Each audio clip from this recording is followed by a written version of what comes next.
Hace muchos años atrás, el escritor irlandés de obras de teatro George Bernard Shaw escribió: el cristianismo podría ser una buena cosa si alguien lo intentara vivir. Ahora, la sarcástica crítica de Bernard Shaw a los cristianos puede molestar a alguno de nosotros, pero en su cinismo, Shaw, en realidad hace un punto válido.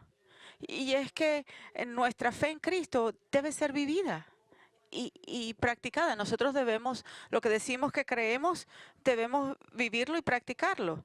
Y que las verdades cristianas que deben ser aplicadas y seguidas día a día. Y en ninguna parte esto es más desafiante que en que nuestra respuesta a a la orden de Cristo de amarlos a los demás.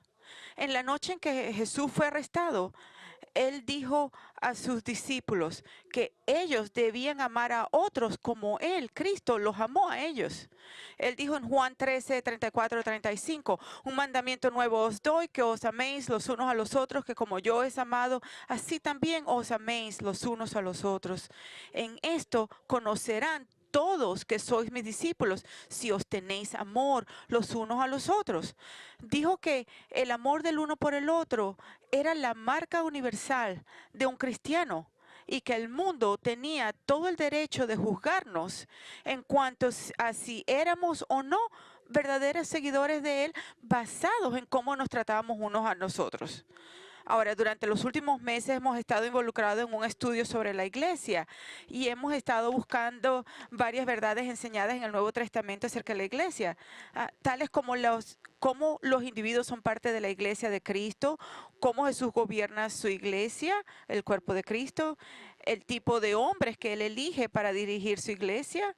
Él dice que va a construir su iglesia, el tipo de gobierno que el Señor ha establecido para su iglesia con una pluralidad de ancianos.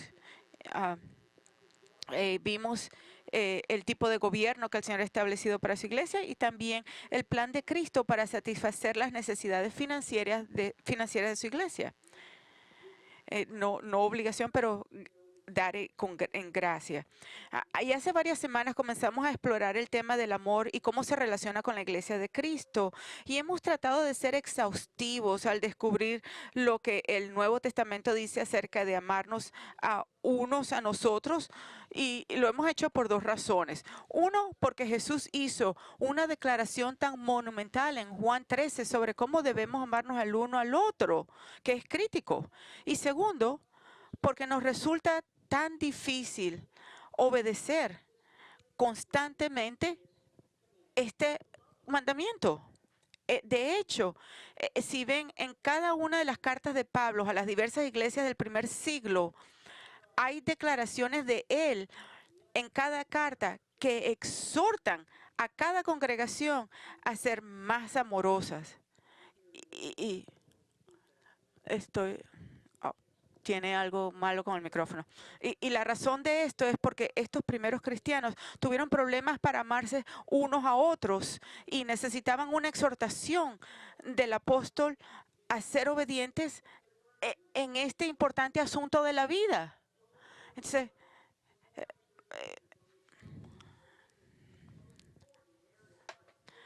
por ejemplo, a los romanos, Pablo les dijo en Romanos 12, el versículo 10, sean afectuosos unos con otros, con amor fraternal, con honra, daos preferencias unos a otros. A los Gálatas escribió en el versículo 15, en el capítulo 5, versículo 13, porque vosotros, hermanos, a libertad fuisteis llamados, solo que no uséis la libertad como pretexto para la carne, sino servíos por amor los unos a los otros, porque toda la ley es una palabra, se cumple en el precepto: amarás a tu prójimo como a ti mismo. Pero si os mordéis y os devoráis unos a otros, tened cuidado, no sea que os consumáis unos a otros. Eso indica que ciertamente eso era lo que estaban haciendo. a los Efesios escribió en el capítulo 4 y luego en el capítulo 5, dice, sea quitada de vosotros toda amargura, enojo, ira, gritos, maledicencia, así como toda malicia. Sed más bien amables unos con otros, misericordiosos, perdonándonos unos a otros, así como también Dios os perdonó en Cristo. Y en el capítulo 5, en el versículo 1 comienza, dice, sed pues imitadores de Dios como hijos amados, y andar en amor, así como también Cristo os amó y se dio a sí mismo por vosotros, ofrenda y sacrificio a Dios como fragante aroma. Le da placer al Señor cuando nos amamos los unos a los otros. A los filipenses en el capítulo 2 y luego en el capítulo 4. En el 2 escribió, nada hagáis por egoísmo o por vanagloria, sino que con actitud humilde cada uno de vosotros considera al otro como más importante que a sí mismo, no buscando cada uno de sus propios intereses, sino más bien los intereses de los demás. Porque tenían un problema en esta área y se muestra en el capítulo 4, versículo 2, cuando dice, dice acerca de estas dos mujeres, ruego a Evodia y a Síntique que vivan en armonía en el Señor. Entonces había división. A los colosenses, el apóstol le dijo en Colosenses 3, en el versículo 12 al 14, dice, entonces, como escogidos de Dios, santos y amados, revestíos de tierna compasión, bondad, humildad, mansedumbre y paciencia, soportándoos unos a otros y perdonándonos unos a otros. Así si alguno tiene queja contra otro, como Cristo os perdonó, así también hacedlo vosotros. Y sobre todas estas cosas, vestidos de amor, que es el vínculo de la unidad. A los tesalonicenses en el versículo 4 le dijo comenzando el versículo 9, mas en cuanto al amor fraternal, no tenéis necesidad de que nadie os escriba, porque vosotros mismos habéis sido enseñados por Dios amorosos a amarnos unos a otros, porque en verdad los practica con todos los hermanos que están en toda Macedonia. Ahora, yo les he leído esto para enfatizar que de una manera u otra estas iglesias tuvieron luchas con el amor y ninguna iglesia dio a Pablo más problemas cuando se trataba de amarse el uno al otro como la iglesia en Corinto. Esta iglesia en particular estaba lleno de cristianos egoístas, arrogantes y sin amor de ese día. De las iglesias de ese día. Y por eso Pablo dedicó un capítulo entero, el 1 de Corintios 13, a abordar su problema con el amor, diciéndoles cómo específicamente se comporta el amor en la manera práctica. Y así que en 1 de Corintios 13, que ha sido el foco de nuestros estudios recientes, hemos estado examinando cada una de las descripciones de Pablo en lo que concierne el amor. Y ya hemos visto que el amor es paciente con las personas difíciles, que el amor es amable en hacer cosas útiles y beneficiosas para los demás, y que el amor no es celoso, porque el amor quiere lo mejor para los demás y por lo tanto se regocija en Dios bendiciéndolos en formas que Él no los ha vencido previamente. Ahora, esta mañana queremos continuar nuestro estudio en 1 de Corintios 13 mirando tres maneras que Pablo dice que el amor se comporta. El primero dice que el amor no es jactancioso y continuando en la vena negativa, explicando lo que el amor no hace, el apóstol dice en el versículo 4, el amor no se jacta. Y no es ninguna coincidencia que él declara esto después de afirmar que el amor no es celoso, porque jactarse es en realidad el otro lado de los celos. Entonces, usted ve, los celos es desear que lo que los otros tienen, mientras que jactarse está haciendo a otros querer lo que usted tiene. Por lo tanto, estos dos pecados, los celos y la jactancia, están relacionados entre sí. Entonces, ¿qué es exactamente jactarse y por qué es tan desamoroso? Bueno, jactarse no es un concepto extraño para nosotros de entender. Es algo con lo que todos estamos conscientes y familiarizados y nos molestamos cuando otras personas lo hacen, pero nosotros mismos lo hacemos. Ser jactancioso es simplemente jactarse de algo que has hecho, estar mostrando tus logros, estar promoviéndote a ti mismo para que usted se vea mejor que otros los demás.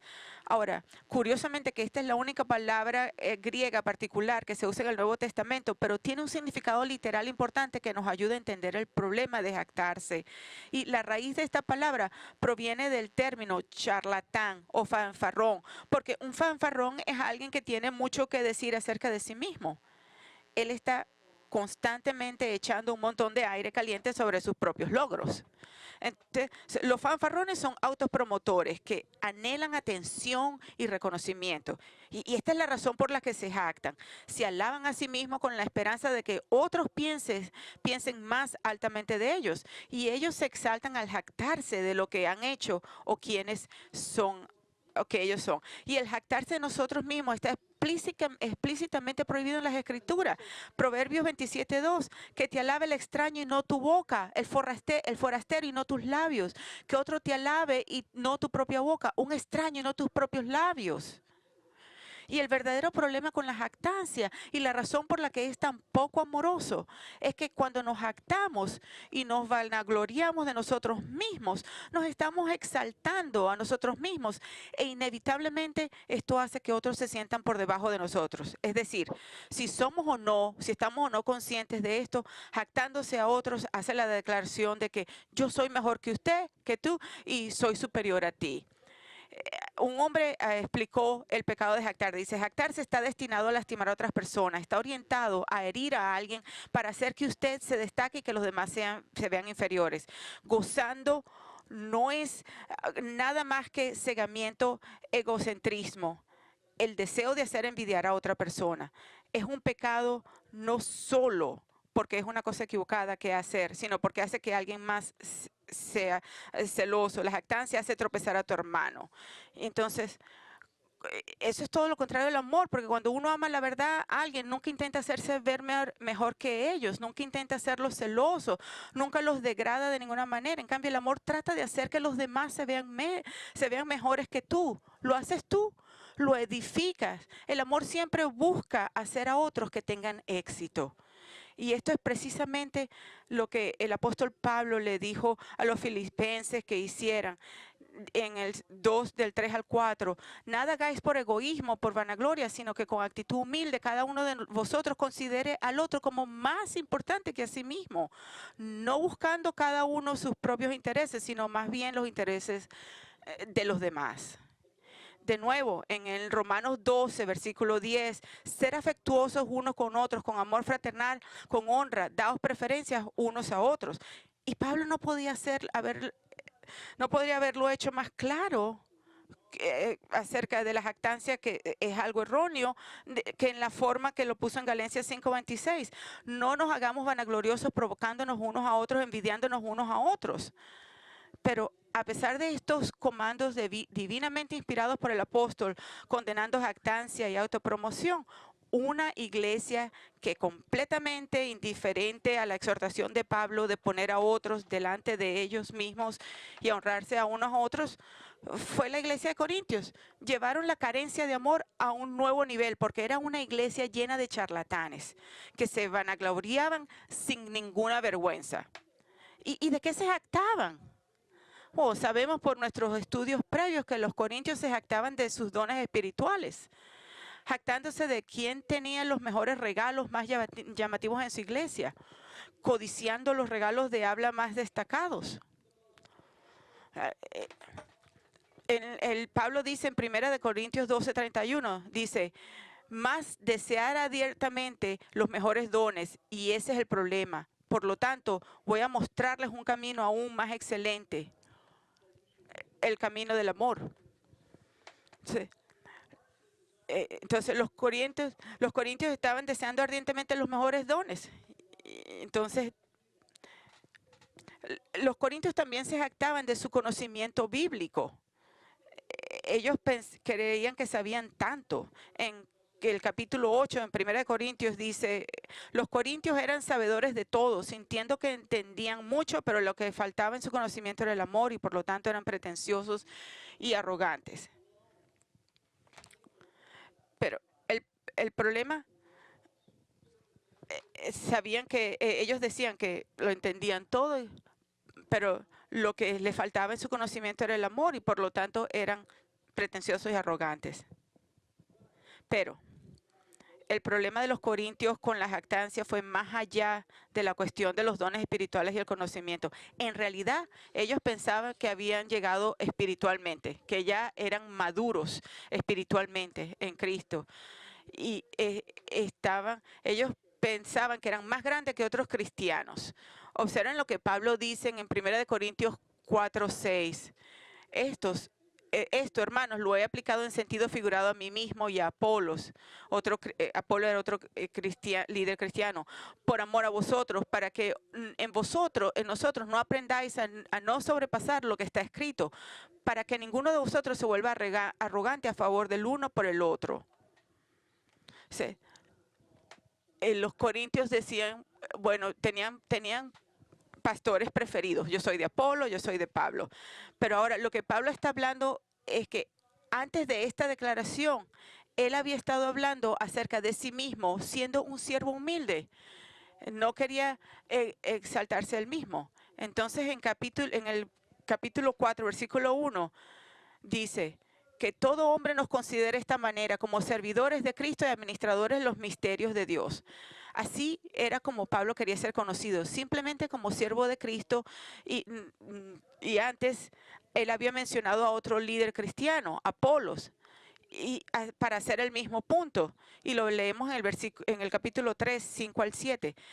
¿Qué es pues Apolos y qué es Pablo? Servidores mediante los cuales vosotros habéis creído, según el Señor dio oportunidad a cada uno. Yo planté, Apolos regó, pero Dios ha dado el crecimiento. Así que ni el que planta ni el que riegue es algo, sino que Dios da el crecimiento. En otras palabras, él y Apolos no eran una gran cosa, ni personas importantes para ser exaltados, sino solo siervos de Cristo. Y es por eso que Pablo menciona a él y a Apolos otra vez en el versículo 6, para explicar que él se ha usado a sí mismo y a Apolos como simples ilustraciones de la humildad, como siervos del Señor, para que los corintios se modelen a sí mismos después de ellos y no se hinchen de orgullo enfrentándose unos a otros con jactanciosas pretensiones de superioridad. Y la razón por la que Pablo hizo esto es que exactamente porque era eso lo que estaban haciendo. Lo vemos en los versículos siguientes donde Pablo expone la locura de este aire de superioridad que sentían sobre sí mismos estos corintios. En la Biblia, en 1 Corintios 4:7, Pablo dice, ¿por qué? ¿Quién te distingue? ¿Qué tienes que no recibiste? Y si lo recibiste, y eso no es algo tan remarcable, tan increíble, que todo lo que tú tienes es un regalo de Dios. Y si lo recibiste, ¿por qué te jactas como si no lo hubieras recibido? Pero a pesar del hecho de que todo lo que ellos tenían, todos los regalos que ellos tenían, todo venía de Dios, todavía se jactaban de sí mismos, que se jactaban de que eran cristianos fuertes, que tenían tantos dones espirituales y tanto conocimiento. Ellos sentían que eran personas extremadamente espirituales, superiores, mucho más superiores a otros. Y Pablo continúa exponiendo la locura de tal jactancia de una manera bastante sarcástica. Y el sarcasmo del apóstol Pablo en el 1 Corintios 4, del 8 al 13. ¿Ya estáis saciados? ¿Ya os habéis hecho ricos? ¿Ya habéis llegado a reinar sin necesidad de nosotros? Y ojalá hubierais llegado a reinar para que nosotros reinásemos también con vosotros.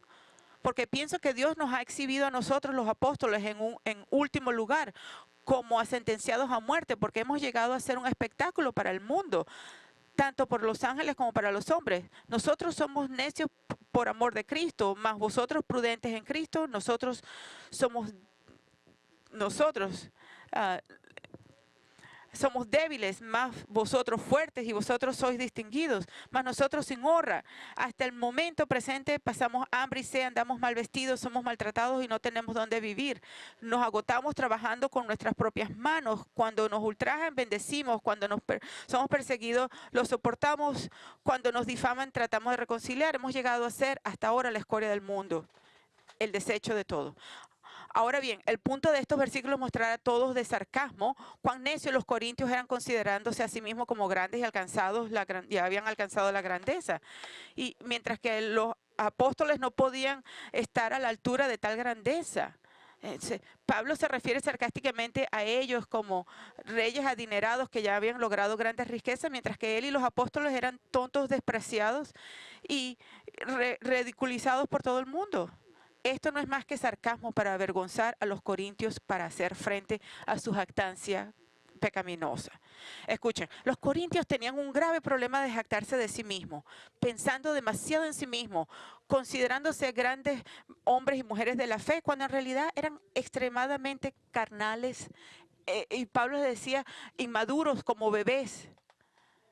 Y en 1 Corintios 13, Pablo está tratando de corregir esta inmadurez exponiendo su carencia de amor hacia los demás, diciéndoles que el amor no hace lo que ellos están haciendo, jactándose de sí mismo y sus maravillosos dones espirituales y su conocimiento y su estado espiritual, que son gigantes de la fe. No, los corintios no eran el último grupo de cristianos que tenían un problema con la jactancia. Eso no se acabó con esta iglesia. Todavía es un problema hoy entre los creyentes y puede muy bien ser algo que haces tú y ni siquiera estás consciente de ellos. ¿Cuántos de nosotros somos culpables de hablar demasiado de nosotros mismos y actarnos de nosotros mismos hasta el punto de que ni siquiera nos interesamos por las personas con las que estamos hablando, cuando ni siquiera le hacemos preguntas sobre ellos mismos, porque todo lo que queremos hacer es decirles acerca de lo grande que somos? Esto es toda una forma de presumir, porque nos da toda la atención y nos exalta. Y este es un problema. Este problema no se limita a los laicos cristianos, es muy común entre los líderes cristianos. Un hombre que leí esta semana escribió acerca del tiempo en que recibió a un líder de la iglesia. No sé quién era, no sé qué casa era, pero él recibió un líder de la iglesia en su casa para cenar. Y todo lo que hizo el hombre fue hablar de él y de sus logros que él hizo para el Señor. Y esto es lo que él tenía que decir sobre esa experiencia acerca de ese hombre que estuvo en su casa. Recuerdo claramente a un evangelista misionero que vino a mi casa junto con otros para cenar. Durante 3 horas nunca dejó de hablar de sí mismo, de sus ministerios y de su éxito. Él nos dijo lo duro que trabajó, cuán lejos y ancho viajó y cuánto bendito era de Dios. Sin embargo, ni una sola vez durante la larga cena preguntó por otros en la mesa. Él era un jactancioso fanfarrón. Escuchen, este comportamiento es totalmente inaceptable porque es totalmente sin amor. Entonces piensa acerca de lo que dice a los demás sobre tú mismo. Y si te sientes obligado a hacer alarde de tus logros, tus grados educativos, tus habilidades, tu utilidad para el Señor o cualquier cosa acerca de ti que tiene la intención de hacerte quedar bien en los ojos de los demás, eso es ser un jactancioso pecador, y es malo y no amable porque siempre hace que la declaración a los que están hablando que son mejores que ellos. Entonces, por lo tanto, a la luz de nuestra propensión a jactarnos de nosotros mismos, ¿qué puedes hacer para ser más amoroso? Primero, ten una comprensión clara de quién es usted, de quién eres tú y tu verdadero estado delante de Dios. Romanos 12:3 dice, porque en virtud de la gracia que me ha sido dada, digo a cada uno de vosotros que no piense más alto de sí que lo que debe pensar, sino que piense con buen juicio según la medida de fe que Dios ha distribuido a cada uno. Entonces, la Escritura nos dice que pensemos claramente acerca de nosotros. No somos el centro del universo. Tengo que decírselos, es una noticia, pero no son el centro del universo. Quiero que lo sepan. Usted es como cualquier otro cristiano, un pecador que ha sido salvado por un gran Dios. Y todo lo que tenemos y todo lo que somos proviene de su mano misericordiosa. La verdad de lo pequeños e insignificantes que somos, aparte de la misericordia de Dios en nuestras vidas, fue recientemente traída a mi mente cuando Michelle y yo visitamos el Museo de la Creación en el norte de Kentucky cuando estábamos de vacaciones. Vimos una película sobre el cosmos, el universo y lo inmenso que es en realidad el universo y lo pequeño que es la Tierra. Es como un punto. Y al ver esto pensé que realmente soy una pequeña mota en la creación de Dios y lo grande, inmenso y exaltado Dios realmente es. Y me acordé de lo que David dijo en el Salmo 8:1. Oh Señor, Señor nuestro, cuán glorioso es tu nombre en toda la tierra, que has desplegado tu gloria sobre los cielos. Cuando veo tus cielos, obra de tus dedos, dice, la luna y las estrellas que tú has establecido, digo, ¿qué es el hombre para que de él te acuerdes? Y el hijo del hombre para que lo cuides. Dice, cuando considero qué tan vasto este mundo es, estoy humillado. Humildemente pienso, ¿qué crees? ¿Qué tan grande eres tú? Entonces, por lo tanto, no pienses más de ti mismo que de lo que deberías, porque no eres alto y poderoso, solo Dios es. En segundo lugar, a la luz de tener una evaluación precisa de sí mismo, determinar, no hablar tanto acerca de ti mismo, adquiere el hábito de hacer preguntas a la gente acerca de sí mismo y escucha sus respuestas para que puedas hacerles preguntas sobre sí mismo, porque eso es lo que hace el amor. Estima a los demás, más importante que a ti mismo. Ahora, te lo advierto, sin embargo, porque esto no significa que debemos ir al otro extremo de nunca hablar de nosotros mismos. Eso no es natural. Las conversaciones naturales sanas son una calle de dos vías. Hacemos preguntas de otros y nos hacen preguntas sobre nosotros. Y hay momentos en que es apropiado hablar de que el Señor obra en nosotros y a través de nosotros. El problema es cuando usamos esas oportunidades para hablar de nosotros mismos y hacernos realmente que estamos haciendo, alabándonos a nosotros mismos y exaltándonos por encima de los demás. Entonces, no vayan al opuesto extremo. Ser natural. Toma un interés en las otras personas también. Entonces, pero la jactancia verbal es solo una parte del problema. La raíz de la jactancia se aborda en la siguiente descripción que Pablo da de amor en 1 Corintios 13. Dice, el amor no es arrogante. Entonces, no vamos a pasar tanto tiempo en la arrogancia como lo hicimos en jactancia, porque la arrogancia va de la mano con jactancia, ya que la arrogancia es la actitud o la plataforma, la base que lleva a jactarse. Entonces, ¿qué es exactamente la arrogancia? Bueno, la palabra griega está literalmente traducida hinchada o inflada. Una persona arrogante tiene una visión inflada o ampliada, inflada de sí mismo y se ve a sí mismo como superior a los demás. Y eso, dice Pablo, no es lo que hace el amor, porque el amor no es arrogante. Una de las cosas más difíciles de soportar es cuando un cristiano se deja arder de orgullo y se considera mejor que los demás. Y la razón que esto es tan difícil de soportar a un cristiano es porque es tan contrario al carácter de Jesucristo, aquel que él dice estar siguiendo. Usted ve, aunque Jesús, siendo Dios, era verdaderamente superior y mayor que cualquier otra, él no se exaltó a sí mismo. En su lugar, es más, asumió el papel de humilde servidor y atendió a las necesidades de los demás. Él, él, él consideraba, consideren cómo Jesús lavó los pies de los discípulos en el aposento alto, porque ninguno de ellos fue lo suficientemente humilde para hacerlo. Debían haberlo hecho. En Juan 13, del versículo 4 al 5, dice, se levantó de la cena y se quitó su manto y tomando una toalla se la ciñó, luego echó agua en una vasija y comenzó a lavar los pies de los discípulos y a secárselos con la toalla que tenía ceñida. El versículo 12 dice, y esto es clave, y cuando lavó sus pies, tomó sus vestidos y volvió a reclinarse a la mesa, les dijo, ¿sabéis lo que os he hecho? Vosotros me llamáis, les preguntó, ¿me entienden lo que estoy haciendo? Vosotros me llamáis maestro y señor, y tú tienes razón, porque lo soy.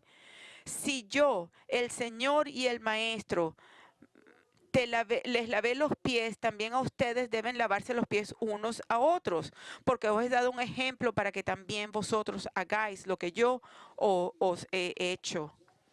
Ahora, déjenme explicarlo. Lavarse los pies antes de comer era una cuestión de higiene, de ética en los días de Cristo, porque la gente comía mientras estaba reclinada. Así que esto no es un mandamiento absoluto para que lavemos los pies. Si están tratando de comer y están allí con los pies sucios, es un poco, no le quita el hambre, pues. Pero, sin embargo, el principio que Jesús estaba enseñando es que si Él como nuestro Señor, como nuestro Maestro, nuestro profesor, se humilló a sí mismo para servir a los demás, entonces nunca debemos considerarnos tan altos y poderosos que no pudiéramos hacer ni siquiera las tareas más humildes para beneficiar a los demás. Y ese es el punto que él está haciendo. Recientemente leí sobre un presidente del seminario que en la graduación de su escuela dio un mensaje titulado como decir, el gran cacao, el más grande. Y para insistir en su punto de que no hay big shots o gente más grande que Dios en el reino de Dios, solo sirvientes, él cortó una toalla en pequeños pedazos y cuando los graduados se acercaron a recibir su diploma, les dio un pedazo pequeño de la toalla y sugirió que lo pusieran en sus billeteras para recordarles cada día que Jesús tomó una toalla y lavó a los pies de sus discípulos. Escuchemos asimismo, tenemos que recordar esta verdad. Tenemos que no somos más grandes que los demás, que estamos aquí para servir. Nosotros somos sirvientes como nuestro Señor y amamos a otros sirviéndoles. Pablo dijo en Romanos 12:16, tened el mismo sentir unos a otros, con otros. No seáis altivos en vuestro pensar, sino condescendiendo con los humildes. No seáis sabios en vuestra propia opinión. Ahora, piensa en lo que Pablo está diciendo y cómo esto afecta tu amor a un nivel práctico. Él dijo, no seas sabio en tu propia estimación. Si tú eres sabio en tu propia estimación, que piensas de sí mismo como mejor que otros, y cuando tienes esta mentalidad, entonces vas a tratar a las personas como que si fueran más bajos que tú. Y eso significa que ustedes no se preocupan por ellos, no son importantes para ustedes y ellos no merecen su atención. Eso es lo que significa.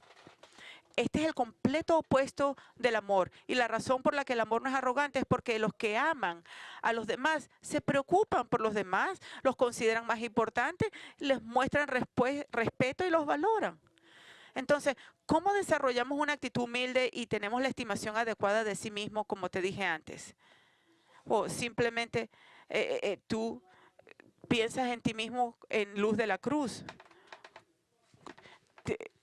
Esto es parte de esa respuesta. Como les dije antes, simplemente eres un pecador salvado por la gracia.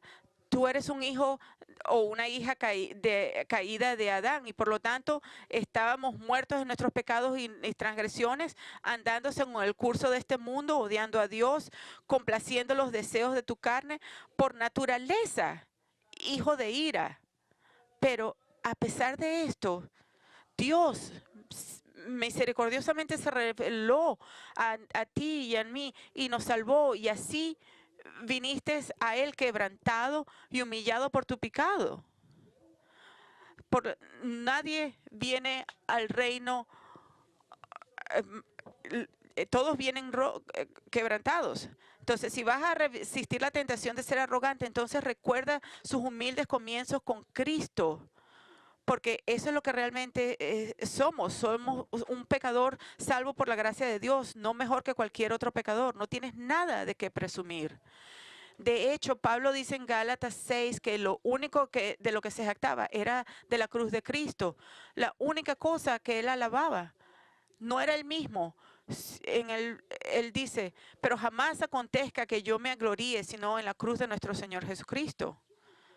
Y ahora, al igual que presumir se relaciona con la arrogancia, la siguiente descripción de Pablo del amor también está relacionada con la arrogancia, porque es la manera en que la gente arrogante trata a los demás. Y es por eso que Pablo nos dice al principio del versículo 5, dice que el amor no actúa indecorosamente. Ahora, el pensamiento detrás de esta palabra que se traduce indigno es indecente y la forma en que Pablo está usándola aquí es decir que el amor no se comporta de una manera inadecuada o grosera. Es decir, el amor no es mal educado. En pocas palabras, él quiere decir que el amor no es grosero. No es grosero. Ahora, tal vez nunca pensaste que la grosería tiene algo que ver con el amor, pero Pablo dice que los que son groseros no son amorosos. Y la razón de esto es porque alguien que es grosero maleducados, no tienen ningún respeto por los demás. Hacen lo que quieren sin importar cómo afecte a los demás. Dicen lo que quieren a los demás sin importar el dolor que sus palabras puedan traer. O sea, aquellos que son groseros, que no, falto de tacto, descortés, irreflexivos y generalmente despreocupados sobre cómo sus acciones o sus palabras afectan a otros.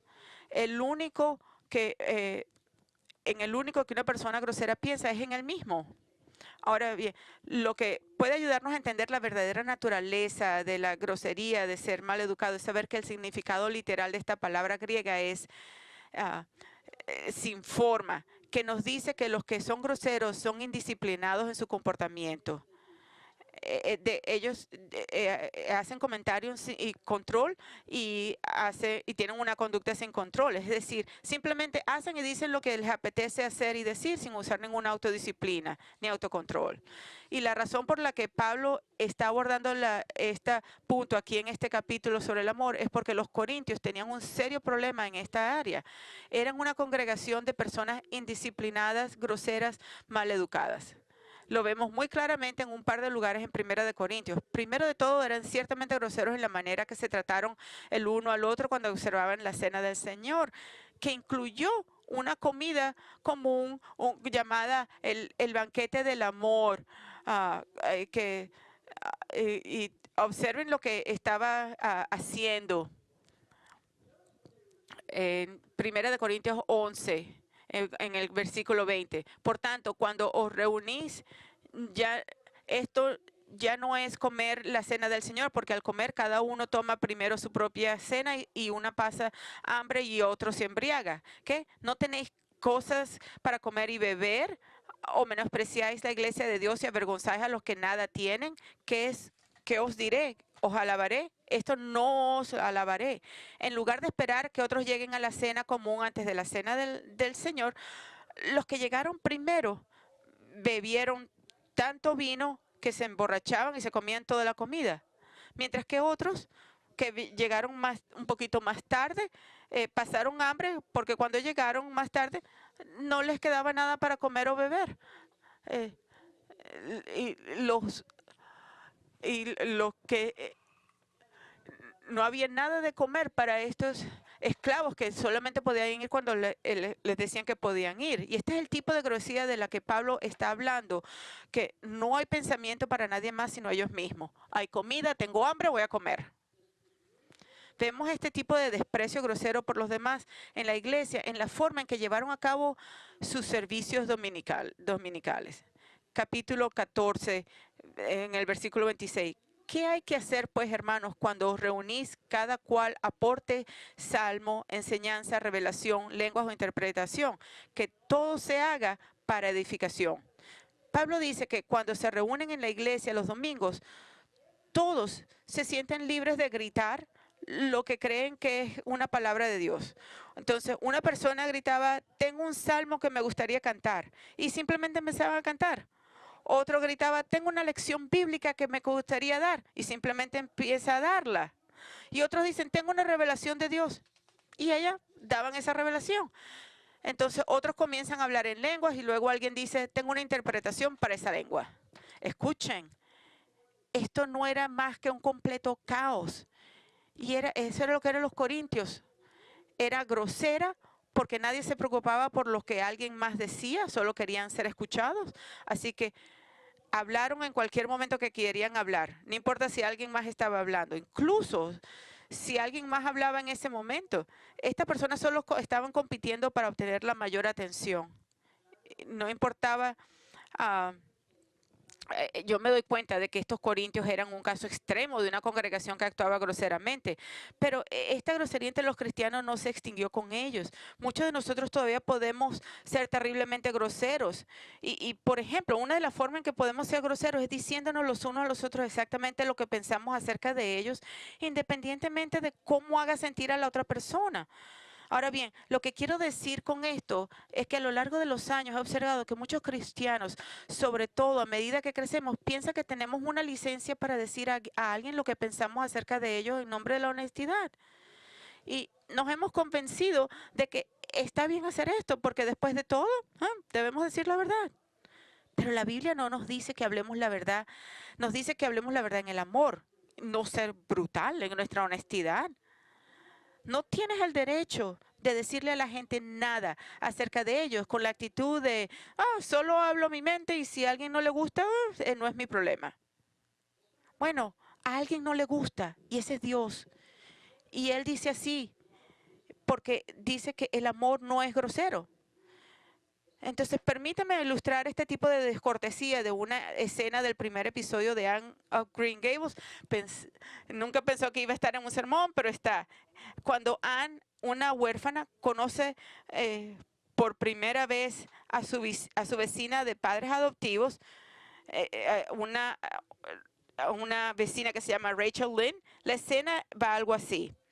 Cuando Rachel ve a Anne por vez primera, le dice a su vecina Marilla, ¿no puedes devolverla?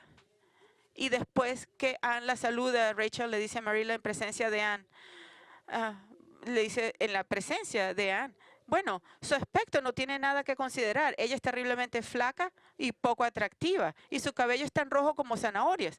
Y luego más tarde, cuando Anne se disculpa por la forma en que reaccionó a las malas palabras de Rachel, Rachel dice, hey, niña, le dice,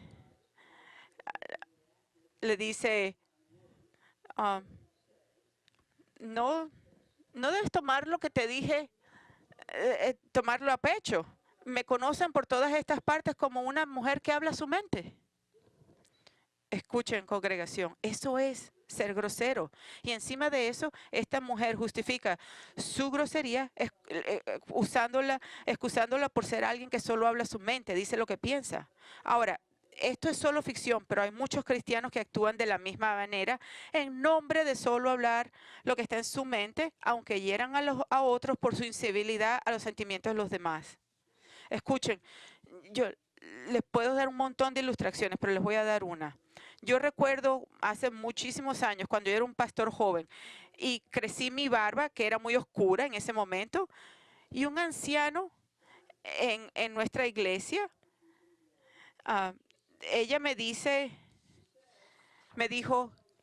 que ella no le gustaba mi barba porque me hacía parecer tan judío. Ella sabía que yo era judío. Yo le dije que yo era judío. Pero ella me dijo eso. No me gusta tu barba, te hace ver muy judío. Entonces, no necesitamos comentar sobre la apariencia de nadie, a menos que sea para animarlos. Déme darle otra forma de cómo podemos ser groseros. Cuando no llegamos a tiempo a una cita o para conocer o para encontrarnos con alguien, me doy cuenta de que a veces no podemos evitar llegar tarde porque hay cosas que están fuera de nuestro control, pero tantas veces no están fuera de nuestro control.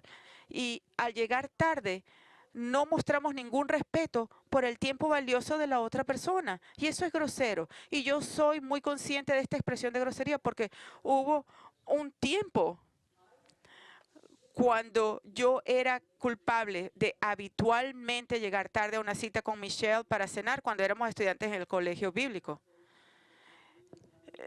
Le decía que me iba a conseguir con ella en un lugar y luego íbamos a ir a la cafetería y simplemente la hacía esperar por mí todos los días. No porque tenía clase, pero no tenía respeto por su tiempo y mi atraso constante era grosero y era pecaminoso porque era egoísta. Yo me di cuenta que era culpable. Yo no pensé acerca del tiempo de ella y me di cuenta que mi constante llegar tarde era grosero, era egoísta y me arrepentí y le pedí que me perdonara. Mire, familia, por eso el amor no se comporta de una manera ruda, porque el amor no es egoísta, no es irreflexivo, no es insensible hacia los demás. Considera los sentimientos de otros, no desprecia a los demás en el nombre de la honestidad. Está atento y tiene comprensión de los planes, los intereses y las restricciones del tiempo de los demás. El amor escucha y presta atención a los demás cuando están hablando, y el amor no suele interrumpir a otros o ignorar sus ideas, de sugerencias. Nosotros no somos el enfoque del universo. Si alguien está hablando, déjenlo que terminen. Muchas personas interrumpen. El amor no hace esto. El amor no ignora las ideas y las sugerencias de otros. El amor no es maleducado. Entonces, ¿cómo superamos el pecado de la grosería? Bueno, en primer lugar, si eres consciente de que has sido grosero con alguien, entonces necesitas pedirle a Dios que te perdone, porque es un pecado. Y luego de pedir perdón a la persona a la que has sido grosero. En segundo lugar, tienes que reconocer que la causa de la grosería es una sensación inflada de tu propia importancia. Tu orgullo, que está siendo hinchado con orgullo, que te hace sentir como que si usted es más importante que nadie, y por lo tanto tienes derecho a decir o hacer todo lo que quieras decir o hacer. Pero cuanto antes te das cuenta de que no eres más importante que cualquier otra persona, más pronto aprenderás a amar a los demás y ser sensible, tener tacto y ser cortés. El amor es cortés en tu discurso y en tus acciones. Y por supuesto, el ejemplo más grande de alguien que no fue grosero y nuestro modelo principal fue Jesucristo. Jesús trató a todas las personas con respeto. Piensen cuán pensativo y estaba en hablar amablemente a los que fueron condenados y despreciados en su sociedad, prostitutas y recaudadores de impuestos. Jesús era conocido como amigo de los pecadores. Él mostró respeto a las mujeres y a los niños. Al hablar la verdad a la gente acerca de sí mismo, él habló en amor porque necesitaban oír lo que él les tenía que decir, la verdad, no porque tenía algo que sacarse de su pecho. Jesús es el epítome del amor y él lo evidenció en la manera en que él vivió. Él no se jactó de él mismo, aunque él tenía mucho de qué jactarse legítimamente. Él no era arrogante ni centrado en sí mismo. Él nunca fue grosero ni mal educado. Mostró a los demás todo el respeto y la consideración y humildemente servía a otros, a todos. Y Jesús nos ha dado su ejemplo para seguir la forma en que debemos amar a los demás, pero la expresión más grande de su amor es su cruz. Amaba tanto que dio su vida en pago por los pecados que hemos cometido. Nosotros merecemos la ira de Dios, pero Cristo tomó la ira del Padre sobre sí mismo para que pudiéramos ser perdonados de nuestros pecados. Si tú nunca has experimentado el amor y el perdón de Dios, entonces cree en Cristo hoy, te urjo. Confía en su muerte en la cruz como el pago completo por tu pecado. Es tu única manera de salvación. Ese pago fue hecho por tu pecado. Créelo, confía en Él por eso. Dale la bienvenida en tu vida. Confía en Jesús como tu única esperanza de estar en lo cierto, en estar con Dios. Él te ha amado y lo hizo por ti. Vamos a orar. Señor, estas palabras acerca del amor, lo que es y lo que no son palabras que nos llegan muy dentro y es fácil para nosotros de pensar en lo que otros deben hacer. Pero, y es también es bastante fácil pensar en otros que dicen cosas que no son gentiles o que llegan tarde, pero ayúdanos a que hagamos tu palabra y no ser nada más oyentes de tu palabra. Ayúdanos a pedirte perdón y a pedirle perdón a aquellos con los que hemos sido rudos. Señor, ayúdenos a morir a nuestras urgencias, a nuestro deseo de ser el centro del universo. Ayúdanos a mantener nuestros ojos en Cristo, Señor, en ti. Te pido que nos ayudes a amarnos los unos a los otros, Señor. Y que el amor y que el mundo nos vea y pueda decir que nosotros realmente pertenecemos a Cristo. Y te pedimos por cualquiera aquí que no ha confiado en Cristo como su Salvador, que los atraigas a ti, Señor, por tan maravilloso que tú eres. Y que ellos se vean como los pecadores que son, en necesidad de misericordia y de salvación. Solamente tú puedes traer un nuevo nacimiento en sus vidas. Y te pedimos esto en el nombre de Jesús. Amén.